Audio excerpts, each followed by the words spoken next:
Hello, hello, hello. Doc Bryce here. If you have a condition and you want to do low carb, eto na po ang low carb tips Q&A. Unlocking your low carb. These are tips and we will answer some question, no? So, please share this live to everyone na kilala ninyo. Nag-low carb, nag-fasting, nag-exercise. Pakishare para meron silang additional knowledge and additional tips that they can do this and improve your health. Okay? So, pero syempre, no? This additional knowledge, please, hindi po diagnosis to ng inyong mga sakit, but no? Additional information and knowledge regarding health and how to improve your physical well-being. And number 1, okay? Ito yung mga reminders, mga tips na pwede ninyong ilista. Okay? First things first, before doing some lifestyle modification, kailangan nyo ng baseline laboratory. Bakit? Napakahalaga ng baseline laboratory because you may never know. Baka hindi nyo alam, diabetic na pala kayo. Hindi nyo alam, ang tataas ng triglycerides ninyo, ang baba ng HDL. May isa akong pasyente. Gulat siya, creatinine, ang taas. Okay? But yung BUN or blood urea nitrogen, normal. So, takot na takot siya nun. Anyway, mamaya ko ipaliwanag. How to do the low carb. Any tips that can ease, no? Mahirap kasi mag-low carb sa totoo lang. Lalong-lalo na kung walang alam. Mas dumadami ngayon ang mga nag-i-inquire sa akin, ha? Mga walang idea regarding low carb. And they need to learn more, read more. Of course, panoorin nyo lang yung mga videos ko. Andun na. Ang dami mga pasyente. Nanonood lang ako, Doc, ng inyong mga videos. Nag-lose na ako ng 10 kilogram. Ginawa ko lang yung mga ina-advise nyo doon. Natanggalan ako ng doktor ko ng mga medication and nag-improve. Okay. Number 1. You need to focus more. Okay? So, pagka tinignan yung laboratory ninyo, okay naman sila. May konting mga matataas na hindi naman very alarming. Okay? So, focus on protein and healthy fats. Doc, ilang protein ang pwede kong i-consume a day? So, if you are not having kidney disease, no need to compute. Pero dyan sa mga nagko-compute, gusto nyo makomputan, okay. Depende po sa timbang, depende po sa activity ng tao. If you are very active, daily activity, nag-gym, nagka-cardio, no? Very active. You can have a maximum of 2 grams per kilogram body weight of protein. Nako, napakahirap gawin yan, no? So, sa consultation, pinapaliwanag ko yan. If gusto nilang i-compute yung protein, okay, depende na yan sa activity ninyo. Kung sedentary po kayo, you can compute your protein intake. Siguro nasa 1 or 1.2 gram per kilogram. So, 1.2 times nyo sa weight ninyo in kilogram. Yun na yung protein nyo for the whole day. Kaya dun sa very active, halimbawa, 50 kilogram kayo, times 2 nyo. Okay? So, that's 100 grams of protein per 100 grams protein per day. Okay. Hindi yan yung equal to the timbang, ha? Kasi sa bawat timbang may equivalent protein yan. Like, for example, 100 grams of lapu-lapu, fish to, 100 grams ng lapu-lapu, has a 16 grams of protein content. So, 16 grams protein content. Okay? So, 16 grams palang protein yun. Diba? Isang guhit, 100 grams. Okay. Ano yung mga healthy fats? Okay? Ang akala natin, no? Nakakatakot ang fats. No, there are what you call healthy fats. So, isa-isay natin. Coconut oil, pwede yan pang prito. Olive oil, yan, dressing sa mga salad ninyo. Lagyan nyo lang ng asin. Okay? Ano pa? Avocado oil, mga ghee, lard, tallow. Take note ha, pag kayo kumain sa labas, no? Fried ang binili ninyong pagkain. Hindi ninyo alam, baka yung pinaglutuan na yan is 20 times, 30, o baka isang buwan pa yata, hindi na pinapalitan yung mantika, no? Kaya much better na kung kayo kakain, luto nyo na lang.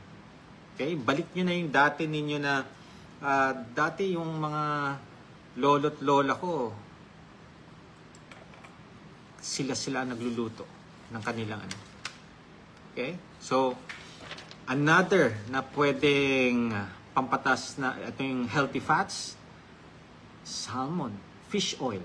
Yan. Nagpapatas po yan ng HDL, tandaan ninyo. Okay? Kumain kayo ng salmon, kumain kayo ng mag-take kayo ng fish oil, it will increase your HDL. Okay? With exercise, tatas din ang inyong HDL. Doon sa mga bumababa ang HDL, ha? Take note, ha? Dalawa yan, yung mataas na triglyceride at saka sa mababang HDL, dalawa yan risk factor sa metabolic syndrome. 5 yan. Dalawa nasa lipid profile, triglycerides and HDL. Yan ang babantayan ninyo. Pag mababang HDL ninyo, nako. Pag mataas ang triglycerides ninyo, nako. Okay? Pero do not worry. Pag binago nyo ang lifestyle ninyo, tinanggal nyo yung mga junk food, processed food, ultra-processed food, aba, unti-unti, bababa ang triglyceride, unti-unti, tatas din yung HDL ninyo. Okay, so do not worry sa protein, sa healthy fats, yan ang priority natin. Yan ang building block ng low carb. Okay? Yan talaga ang building block. Ang low carb is not zero carb. So, pwede tayong kunin natin ang carbohydrates sa mga gulay, sa mga vegetable. Pero siyempre, mas marami yung fats and protein. Lesser lang yung sa isang bowl of salad, mga 4 to 5 grams of carbohydrates yan. Okay? So, mababa. Pero meron pa rin carbohydrates. Kaya huwag kayong matatakot. Hindi siya zero carb, but low carb. Okay? Number 2. Ayan na. Avoid ultra-processed food. Alam niyo ho ba na ang mga processed food, yan yung mga may ingredients, no? Nakatago na yan dyan. Pwedeng may sugar, pwedeng mga preservatives, yung mga ingredients na nakakasama sa katawan natin, nandyan po sa mga ultra-processed food. So, yung mga instant na yan, better cut down. Mas mag-priority na lang kayo dun sa natural food. Ano ba yung mura natural food? Itlog. Diba? Mura ang itlog. Pero sa ibang bansa yata, mahal ang itlog. Okay? So, pwede rin isda. Kaso mahal na yata mga isda ngayon. Okay? So, iiwasan na natin yung mga nasa sachet, yung hinahalo para lalong sumara o lumasa ang inyong pagkain. So, iiwasan natin to. Very unhealthy ang mga ingredients niyan. And all those unhealthy fats, iwasan na natin. Okay? Lalo na yung mga seed oil, no? Iiwas tayo sa mga unhealthy fats. prioritize natin yung mga healthy fats. Okay? Olive oil, avocado oil, yan. Coconut oil, yan. Okay. Ito, number 3. Ito yung palagi nakakalimutan ng mga tao. Marami na akong mga kinoconsultang mga patient. Dok, hindi ako nauuhaw. Okay. Yes. Lalo na sa mga countries na malalamig. Ang hirap uminom kasi hindi ka na mauuhaw kasi malamig. Okay? Pero take note lalo na doon sa mga pawisin, pasmado, kailangan ninyo mag-add pa ng electrolytes. Hindi lang plain water. Okay? So, kino-compute natin ang fluids per day, per kilogram. Kino-compute po natin yan. Okay? Para hindi kayo kulangin at hindi sumobra. Okay? Hindi na yung, nagre-range sa 8 to 12, yan yung mga makikita ninyo, no? Pagka-sinerge nyo yan. 8 to 12 glasses of water per day. Pero kay Doc Brian, kukompute ko yan per kilogram body weight ninyo. Okay?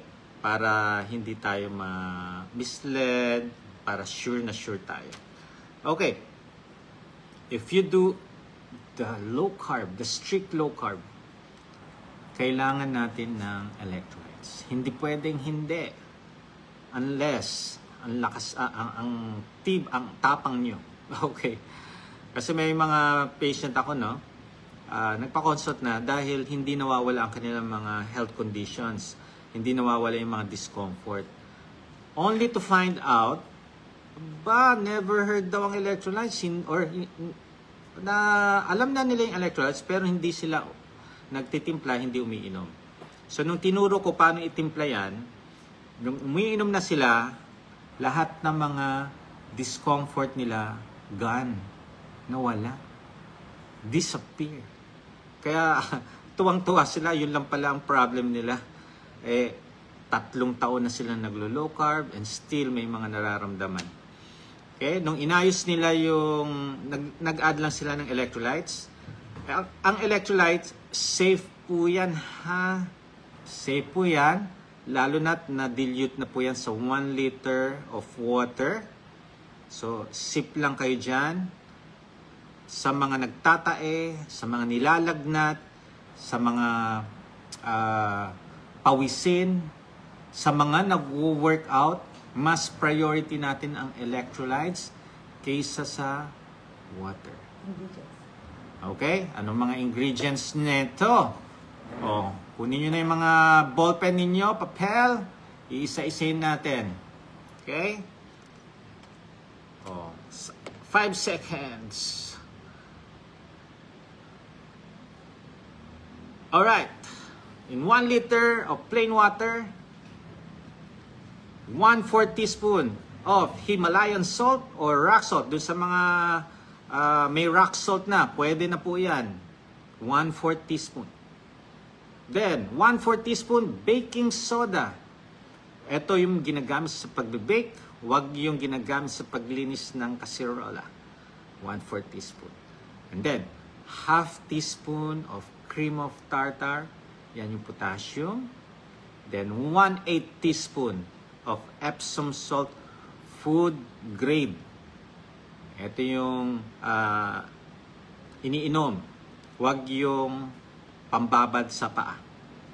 Okay, yan po ang ingredient. 4 po ang ingredients ng electrolytes natin. Nandiyan na yung sodium, potassium, and magnesium. Yung baking soda, yan yung magkokos ng alkalinity ng inyong acidic body. Pag acidic ang body, ay nako, marami kayong mga sakit niyan. Ibig sabihin, maraming inflammation kapag acidic ang inyong katawan. Okay. So, compute nyo ang inyong water or fluid intake per day. Then, pwede nyong hatiin. Kalahati dyan, electrolytes, kalahati plain water. Okay? Yan. Next. Pinaka-importante. Listen to your body. Tuk. Listen. Ang ibig ko sabihin, listen to your body. Hindi yan magsasalita. Ang kanilang word ay yung mararamdaman yung mga discomfort. Okay. when you do low carb, strict low carb, yung magfo-focus lang kayo sa safe food list, hindi sa caution food list, sa safe food list, lalong-lalo na sa mga mayroong health condition, like diabetes, like mga fatty liver, okay? Pag nag-strict low carb tayo, makakaramdam po kayo ng mga discomfort. Ano mga discomfort yun?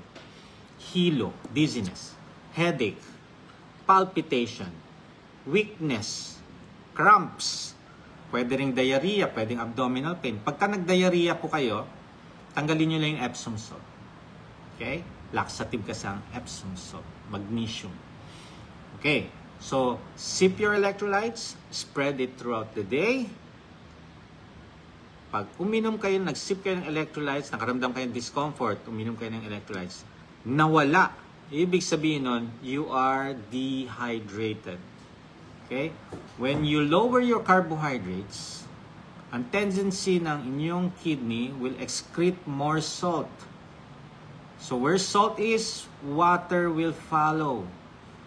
Kaya nga nadidehydrate tayo. Kaya makakaramdaman kayo ng mga weakness. Yan isang signs ng dehydrated. Kaya nakakaramdam kayo ng palpitation. Number 1 sign ng dehydration din yan. Okay? Tumataas yung heart rate, palpitation. Okay? So, sip your electrolytes. Ito, pag hindi nawala, ibig sabihin, you need to break your fast. You need to eat your food. Okay? So, sumasakit na ang ulo ninyo, sumasakit ang katawan, pwedeng gutom na kayo. Okay? So, eat. Pag hindi pa rin nawala ang mga discomfort ninyo, ibig sabihin niyan, palagi na kayo nagpupuyat. So, Doc, hindi ako makatulog sa gabi. Makakatulog ako, gigising ako ng 1 a.m., hindi na ako makatulog. Okay. Etong nagiging mali ninyo. Nagnanap kayo ng more than 20 minutes sa tanghali. Please, if you're going to sleep, midday, 20 minutes lang po. Kasi pagka tuloy-tuloy nyo natulog kayo more than an hour, 2 hours, 3 hours, nako, lagot.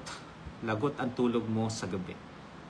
Either hindi kayo makatulog, alauna na kayo madaling araw makakatulog, or 2 a.m., yan ang magkakos ng puyaters ninyo.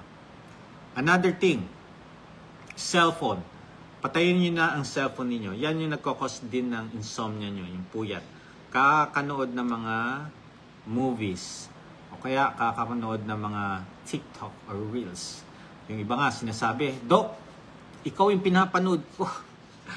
Ikaw ang pampaantok ko. Oh my. You need to rest, Kaya lang kayo nakakatulog dahil napagod na yung mata niyo sa kakapanood. So, better sleep early, tanggalin na natin yung mga gadgets. 7:30 or 8 p.m. pa lang, patay na. Then, magugulat ka. Ang sarap-sarap ng tulog mo hanggang bukas na. Okay. And, pag nagising kayo sa umaga, alam nyo ang gagawin nyo? Thank God na nagising kayo. Okay? So, another day and another very, yung daily routine niyo gagawin nyo ulit. Okay? So, eto lang yung mga tips na pwede nyong gawin. Lalong-lalo na kung magla-lifestyle change kayo. Lalong-lalo na kung gusto nyong mag-improve ang health. Napakasimple. Pag nag-focus kayo sa protein and fats, magugulat kayo, hindi kayo nagugutom. Okay? Kaya kadalasan, 2 meal a day or 1 meal a day. Okay? Wag every day. Pagka napansin niyo, pababa ng timbang ninyo, mag-underweight na kayo, kailangan nyo ng mag-lifting exercises na yan. Lifting, okay? Para ganahan kayong kumain. Okay? So, focus sa protein and healthy fats. Avoid mga ultra-processed foods. Okay? Then, hydrate your body. May electrolytes, may water, and listen to your body. Okay, so tingnan natin yung mga questions ninyo. Okay? So please, itong mga question, no, itong isasagot natin hindi diagnosis, but additional knowledge. If you have health condition, please consult your trusted doctor. And of course, kung same lifestyle with your doctor, very good po yan. Magkakaintindihan kayo, hindi kayo magkokontrahan. Alright?